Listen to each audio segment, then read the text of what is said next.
नमस्कार, मैं अर्चना, आप देख रहे हैं प्राइम टीवी। वक्त हो गया है खबर दोपहर का।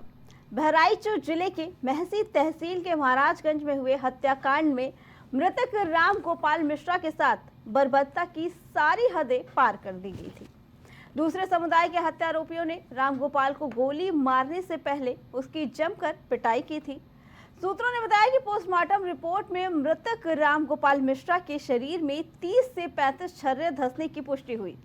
वहीं छर्रे मृतक के चेहरे, गले और सीने में धंसे मिले हैं, जो साफ जाहिर करते हैं कि उसे 3 से ज्यादा कारतूस मारी गई। मृतक के कंधों के नीचे की मौत की पुष्टि के लिए गोली मारी गई थी।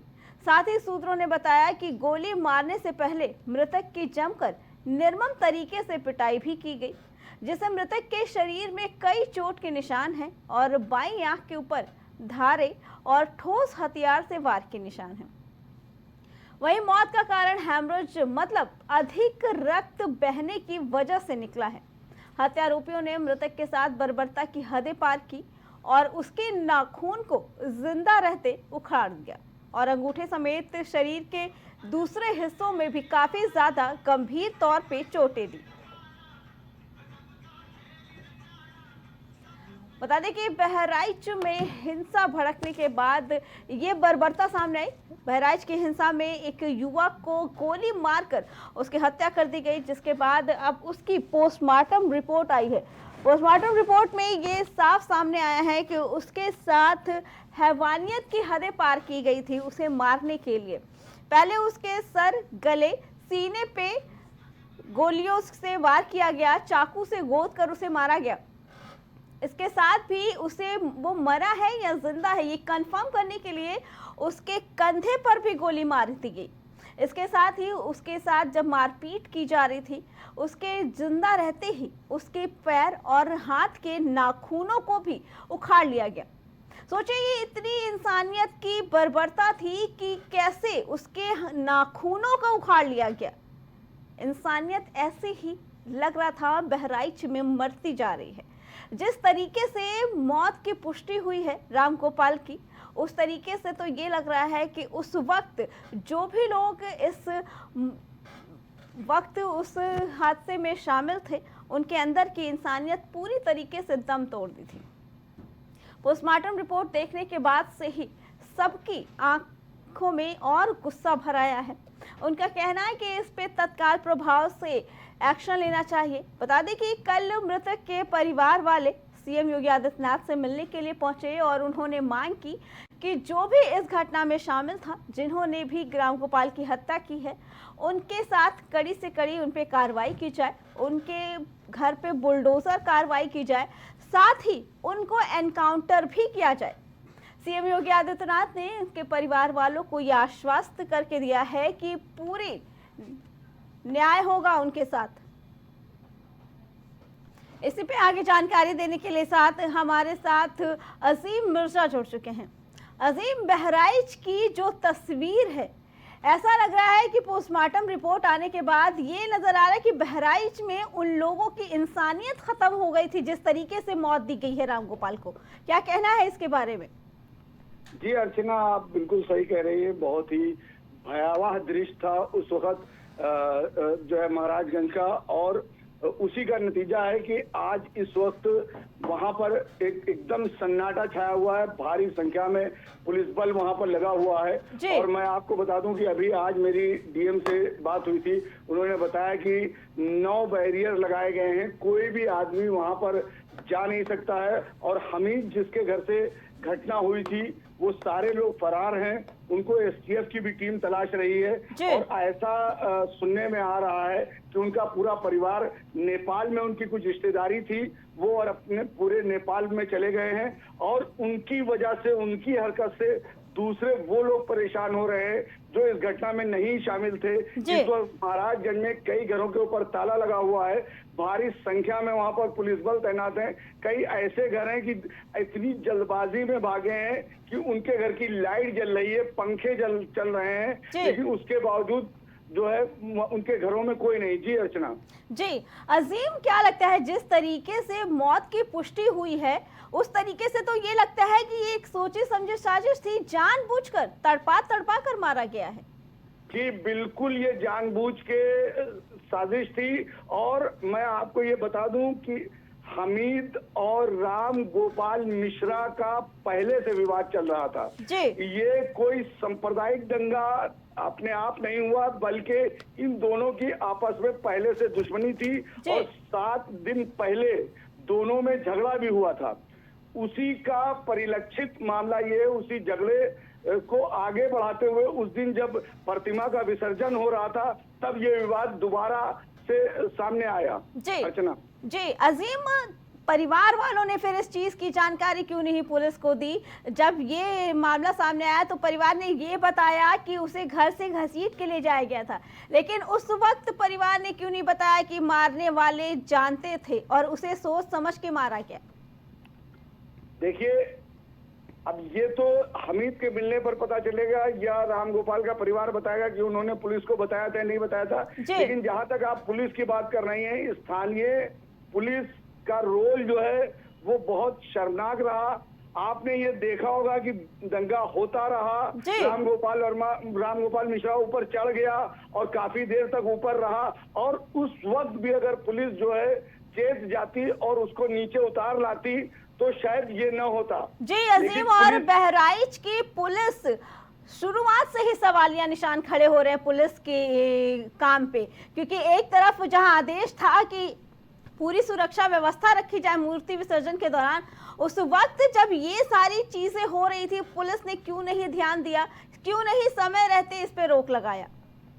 अर्चना, मैं आपको बताना चाहूंगा कि वो एरिया पहले से सेंसिटिव एरिया है।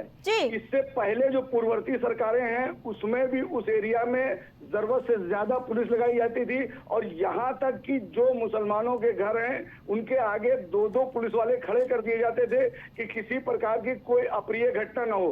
जबकि जो महाराजगंज प्रॉपर है, उस महाराजगंज में हिंदू मुसलमान में आपस में बहुत एका है, लेकिन जब ये जुलूस में बाहर के लोग आते हैं तो मामला जो है वहां पर जो संदिग्ध हो जाता है। लेकिन उस दिन इतनी लापरवाही हुई कि पुलिस का बहुत कम संख्या थी और इसीलिए दंगा हो गया और उसको कंट्रोल नहीं कर सके।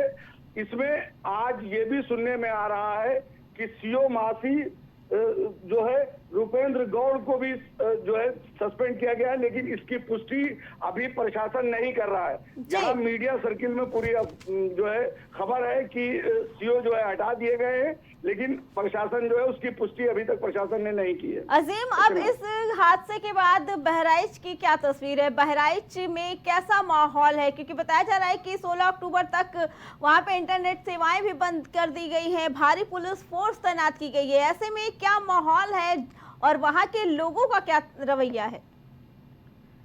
देखिए, यहाँ पर एक अजीब सा सन्नाटा है शहर में। हर आदमी डरा हुआ है। बाहर के लोग जो शहर में आते थे वो इस वक्त नहीं आ रहे हैं। शहर का जो आदमी है वो तो उसकी निकलना मजबूरी है। और अभी यहाँ पर छावनी इलाके में गांधी स्कूल के पास रात में एक दुकान में आग लग गई थी, जबकि आग देख के ऐसा लग रहा है वो बड़ी संदिग्ध आग है। जहां पर आग लगी वहां एक मोटरसाइकिल थी, वो मोटरसाइकिल पूरी तौर से जल गई, लेकिन मोटरसाइकिल के करीब में ही लकड़ियां रखी थी, वो लकड़ियां नहीं जली। इससे ये लग रहा है कि इसमें कुछ लोग यहाँ भी हालात को बिगाड़ने की कोशिश कर रहे हैं। अभी भी अगर प्रशासन ऐसे जो हरकतें कर रहे हैं उन पर अंकुश नहीं लगाएगा तो हालात और बिगड़ सकते हैं। जी अजीम, क्या कहना है कि पुलिस प्रशासन तो ये कह रही है कि हमने वहां पे सुरक्षा बना रखी है और अब किसी तरीके की कोई घटना नहीं होगी। क्या लगता है कि बहराइच में जो लोगों का गुस्सा है, जो प्रदर्शन कर रहे थे, जो नाराज थे इस हत्या के बाद से, वो शांत है, या अगर पुलिस प्रशासन हटती है तो फिर से बहराइच की तस्वीर वैसी ही नजर आएगी? जी, मैंने आपको अभी बताया कि जैसे एक घटना अभी रात में हुई और उस पर भी अभी यहाँ पर कोई एक्शन नहीं हुआ है। यहाँ न तो उस जगह पर कोई पुलिस है, खाली वो कुछ लोग इकट्ठा हो रहे हैं, लोग आ रहे हैं जा रहे हैं, कुछ लोग वार्ता कर रहे हैं। अब इसी से अफवाहें उड़ती हैं। इसमें फौरन जो बहराइच में हरकत हुई, इसके ऊपर भी पुलिस को फौरन एक्शन लेना चाहिए। अगर एक्शन ले लिया जाएगा तो आगे घटनाएं नहीं होंगी। अभी लोगों में सिर्फ दहशत है, लेकिन बहराइच फिलहाल शांत है और स्थिति अभी बहराइच में नियंत्रण में है। जी, अजीम रामगोपाल के परिजन कल सीएम योगी आदित्यनाथ से मिलने के लिए पहुंचे थे। क्या उनसे बात हो पाई है? क्या कुछ कहना है उनका? मुख्यमंत्री की तरफ से कैसा आश्वासन मिला है उन्हें? देखिए, मुख्यमंत्री की तरफ से उनको सबसे पहली बात तो उनको आर्थिक उनकी मदद की गई है जी। और जो मृतक रामगोपाल मिश्रा है उसकी वाइफ को संविदा पर नौकरी देने की बात कही गई है। जहां पर उचित होगा और जहां पर वो काम कर सकती होगी उस जगह पर उनको नौकरी दी जाएगी। दूसरा, उनको यह आश्वासन दिया गया है कि उनके साथ पूरा न्याय होगा, उनके साथ जो है कोई भी अन्याय नहीं होगा। जैसे उनके साथ बर्बरता हुई है उसी तरीके से दोषियों को भी बख्शा नहीं जाएगा। जी, अजीम, मांग थी बहराइच के ग्रामीणों की और परिवार वालों की कि जो भी अपराधी है उनका घर पे एक बुलडोजर की कार्रवाई की जाए और एनकाउंटर किया जाए। क्या कहना है इसके बारे में? देखिए, बुलडोजर की कार्रवाई शायद मेरे समझ से तो अभी नहीं हो पाएगी, क्योंकि बुलडोजर की कार्रवाई के ऊपर अब आपको जो है उत्तर प्रदेश गवर्नमेंट को भी कोर्ट से परमिशन लेनी पड़ेगी, क्योंकि सुप्रीम कोर्ट ने जो है बुलडोजर की कार्रवाई के ऊपर प्रतिबंध लगा रखा है। ऐसे में बुलडोजर की कार्रवाई होगी या नहीं होगी ये कह पाना बहुत मुश्किल है। मांग करना अलग बात है कि बुलडोजर की कार्रवाई हो, लेकिन जहां तक बुलडोजर की कार्रवाई की जो नीति है मैं उस नीति का भी समर्थन नहीं करता हूं। इसको हमारे भारतीय संविधान में ऐसी हरकतों पर जो भी सजा कड़ी से कड़ी हो वो उसको दी जानी चाहिए और जो पीड़ित पक्ष है वो उस सजा से संतुष्ट हो, ऐसी सजा दी जानी चाहिए। जी अजीम, आपका बहुत बहुत धन्यवाद। आप खबर पे नजर बनाए रखिएगा, हम फिर आएंगे आपके पास। तो ये रामगोपाल मिश्रा की मौत के बाद बहराइच में एक तरह का सन्नाटा फैला हुआ।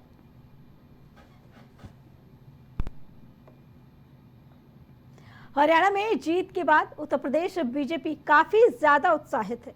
उत्तर प्रदेश भाजपा के नेताओं का कहना है कि वो सभी 10 विधानसभा सीट पर होने वाले उपचुनाव को जीतेगी। तो वहीं दूसरी तरफ सीट बंटवारे को लेकर समाजवादी पार्टी और कांग्रेस पार्टी में दरार पड़ती नजर आ रही है। बता दें कि कांग्रेस का हरियाणा चुनाव में हार के बाद अखिलेश यादव ने भी झटका दे दिया और कांग्रेस को बिना बताए ही 6 उम्मीदवारों को चुनावी मैदान में उतार दिया, जिसके बाद सपा और कांग्रेस के गठबंधन में दरार की अटकलों से सियासी बाजार गर्मा गया। इससे संकेत मिल रहे हैं कि हरियाणा चुनाव का असर अब यूपी में गठबंधन पर भी पड़ सकता है। कांग्रेस को सबसे ज्यादा इस बात से नाराजगी है कि सपा द्वारा जिन 6 सीटों पर उपचुनाव लड़ने की घोषणा की गई थी उनमें से कुछ सीटों पर कांग्रेस भी चुनाव लड़ना चाहती थी। तो वहीं अखिलेश यादव का कहना है कि उत्तर प्रदेश में विपक्षी गठबंधन बरकरार रहेगा। समाजवादी पार्टी और कांग्रेस आगामी यूपी उपचुनाव में एक साथ लड़ेगी। यूपी उपचुनाव को लेकर सभी पार्टियां अपने अपने दावे कर रही हैं, लेकिन उपचुनाव के नतीजे ही बताएंगे कि किस पार्टी के दांव में कितना दम है। इस पे आगे जानकारी देने के लिए हमारे साथ हमारे संवाददाता अभिनव जुड़ चुके हैं। अभिनव, जब से हरियाणा चुनाव के नतीजे आए हैं तभी से ये अटकलें लगाई जा रही थी कि कहीं ना कहीं सपा और कांग्रेस में एक अलगाववादी चालू हो गया है। उसके बाद सपा ने अपनी 6 सीटों पर उम्मीदवार घोषित कर दिए। क्या कहना है इसके बारे में? बिल्कुल, देखिए 9 सीटों पर उपचुनाव की घोषणा हो गई है। 13 नवंबर को मतदान होगा, लेकिन विपक्षी गठबंधन इंडिया में अब तक सीटों का बंटवारा जो है वो सही से नहीं हो पाया है। सपा ने बिना कांग्रेस से पूछे ही 6 सीटों पर अपने प्रत्याशी घोषित कर दिए। जिन सीटों पर कांग्रेस क्लेम कर रही थी, फूलपुर, मंझवा जैसी सीटों पर भी सपा ने अपने प्रत्याशी घोषित कर दिए। ये कांग्रेस को एक बड़ा झटका है और सिर्फ 4 ही सीटें बची हैं जहाँ अब प्रत्याशी जो है वो घोषित होने बाकी है, जिनमें से भी 2 सीट जो है वहां पे सपा भी और क्लेम कर सकती है। कुंदरकी की बात करें और इसके अलावा मीरापुर की बात करें, यहाँ पे सपा ही लड़ेगी। तो खैर और गाजियाबाद की सिर्फ 2 ही सीटें हैं जहां कांग्रेस को लड़ने का मौका देने में सपा इंटरेस्टेड दिखाई दे रही है। जबकि कांग्रेस की बात करें तो कांग्रेस ने 5 सीटों का दावा किया था। उत्तर प्रदेश कांग्रेस कमेटी ने 5 सीटें मांगी थी, जो कि समाजवादी पार्टी ने नहीं मानी है। अचानक से उसने 6 प्रत्याशियों को घोषणा कर दी। और देखिए 2 दिन बाद नामांकन शुरू हो रहा है। अब तक प्रत्याशी चयन जो है, सीट बंटवारा जो है वो किसी भी गठबंधन में फाइनल नहीं हो पाया। तो ये अपने आप में एक हैरान कर देने वाली बात है। चुनाव में ज्यादा समय बचा नहीं, प्रत्याशियों के पास ज्यादा मौका नहीं होगा चुनावी प्रचार करने का। और अब तक देखिए प्रत्याशी जो है तमाम सीटों पे फाइनल होना बाकी है। जी अभिनव, एक तरफ हरियाणा चुनाव के समय कांग्रेस ने सपा को सीट नहीं दी, तो वही अब सपा कांग्रेस को सीट नहीं देने के ही मन से उतरी है। क्या लगता है कि जो 2 लड़कों की जोड़ी थी वो कहीं ना कहीं अब टूटती हुई नजर आ रही है? देखिए अखिलेश यादव लगातार कह रहे हैं कि हम कांग्रेस के साथ गठबंधन में पहले भी थे, अभी भी हैं, और कांग्रेस भी लगातार इंडिया गठबंधन को उत्तर प्रदेश में होने की बात कह रही है। भले ही हरियाणा विधानसभा चुनाव में मिली हार के बाद सपा ने अगले ही दिन कांग्रेस को सीटें नहीं दी और कांग्रेस को एक झटका लगा, जैसे ही 6 सीटों पर प्रत्याशी घोषित किए। लेकिन फिलहाल अभी भी उत्तर प्रदेश में इंडिया गठबंधन जो है वो एक साथ चुनाव लड़ता ही नजर आएगा। हालांकि कांग्रेस को सीटें जरूर कम मिल रही हैं, 2 से ज्यादा सीटें सपा देने में इच्छुक नहीं दिखाई दे रही है। देखने वाली बात है कि आगे क्या कुछ होता है। क्या समाजवादी पार्टी सीटें बढ़ाती है कांग्रेस की, या फिर 2 ही सीटों पे कांग्रेस अंत तक चुनाव लड़ती है? जी अब न, जहाँ एक तरफ सपा मुखिया का ये कहना है कि हमारी जोड़ी टूटी नहीं है, हम आगे भी ऐसे चुनाव लड़ेंगे, लेकिन अभी तक राहुल गांधी की तरफ से इस पे अभी तक कोई भी बयान नहीं आया।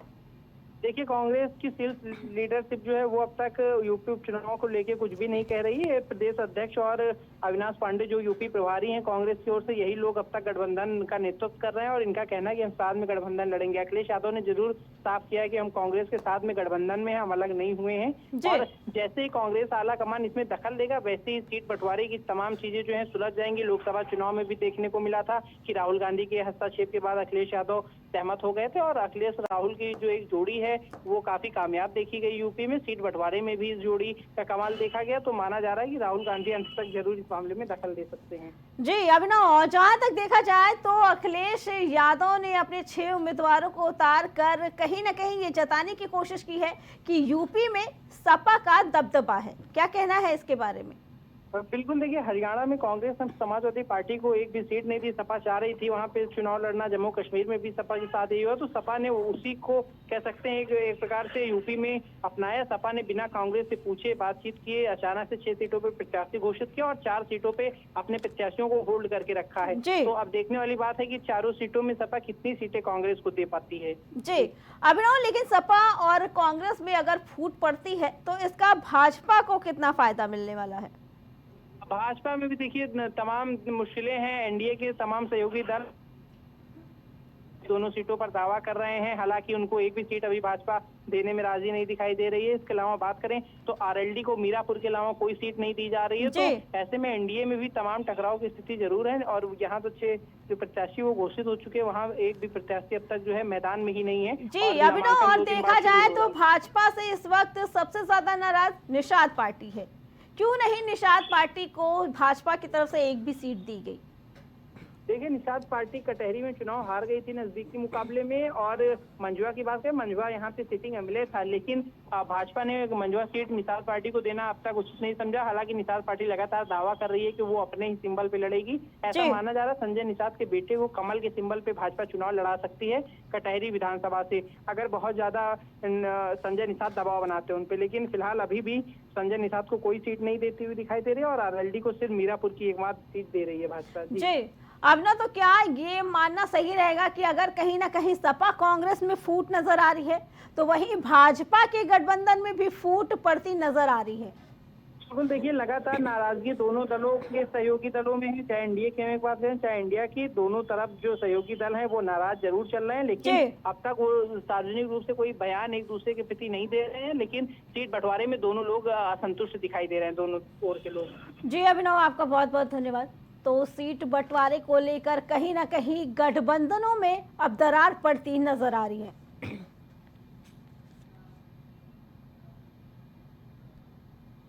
खबर दोपहर में फिलहाल इतना ही। बाकी खबरों के लिए देखते रहें प्राइम टीवी।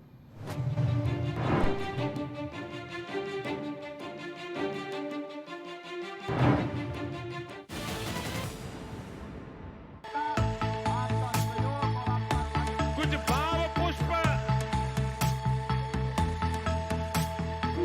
आप देख रहे हैं प्राइम टीवी, सच साहस सरोकार। छोटे लाल, सरपंच जी, ये छोटे लाल बीमार क्यों नहीं पड़े? कोई माता के वरदान होंगे, कोई जादू तो ना किया होगा। ए छोटे लाल, जाता क्यों नहीं रही अस्पताल? अरे हम कभी बीमार ही नहीं पड़ते तो काहे जाएं? कोई जिनविन है इसके पास? है। हाँ। अरे कोई जिनविन नहीं है हमारे पास, छोटी सी चीज है बस। वो क्या? साबुन? हाँ, साबुन। हमेशा अपने गंदे हाथ धोते हैं साबुन से, इसीलिए तो गंदगी से होने वाली बीमारियां हमारे आसपास भी नहीं फटकती और हम कभी बीमार नहीं पड़ते। ये छोटे लाल तो बड़ा काम कर गया। छोटे लाल का नाम बदल के हम रखते हैं बड़े लाल। आप भी छोटे से साबुन से बड़ा सा काम करें। शौच करने या बच्चों को शौच करवाने के बाद, खाना खाने और खिलाने से पहले साबुन से खुद भी हाथ धोएं और परिवार में भी सबको इसकी आदत डालें। ज्यादा जानकारी के लिए आशा, एएनएम या आंगनवाड़ी दीदी से बात करें। झारखंड सरकार द्वारा जनहित में स्वच्छ सर्वेक्षण 2022 से 2023 में झारखंड को देश में दूसरा स्थान प्राप्त हुआ है। इसके लिए झारखंड सरकार को सम्मानित किया गया है। नई दिल्ली स्थित ताल कटोरा स्टेडियम में राष्ट्रपति द्रौपदी मुर्मू की मौजूदगी में केंद्रीय आवासन एवं शहरी कार्य मंत्री हरदीप सिंह पुरी ने स्वच्छ सर्वेक्षण 2022 से 2023 में झारखंड को 100 शहरी निकायों वाले राज्यों में देश के सेकंड टॉपर राज्य का सम्मान प्रदान किया। झारखंड सरकार इस अवसर पर सभी राज्यवासियों का आभार व्यक्त करती है और आशा करती है अपने आसपास साफ सफाई का विशेष ध्यान रखते हुए आगामी त्योहारों को मनाए। जय जौहार, जय झारखंड। छोटे लाल, सरपंच जी, ये छोटे लाल बीमार क्यों नहीं पड़े? कोई माता के वरदान होंगे, कोई जादू तो ना किया होगा। ए छोटे लाल, जाता क्यों नहीं रही अस्पताल? अरे हम कभी बीमार ही नहीं पड़ते तो काहे जाएं? कोई जिनविन है इसके पास? है। हाँ। अरे कोई जिनविन नहीं है हमारे पास, छोटी सी चीज है बस। वो क्या?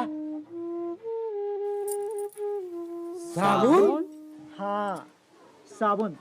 हमेशा अपने गंदे हाथ धोते हैं साबुन से, इसीलिए तो गंदगी से होने वाली बीमारियां हमारे आसपास भी नहीं फटकती और हम कभी बीमार नहीं पड़ते। ये छोटे लाल तो बड़ा काम कर गया। छोटे लाल का नाम बदल के हम रखते हैं बड़े लाल।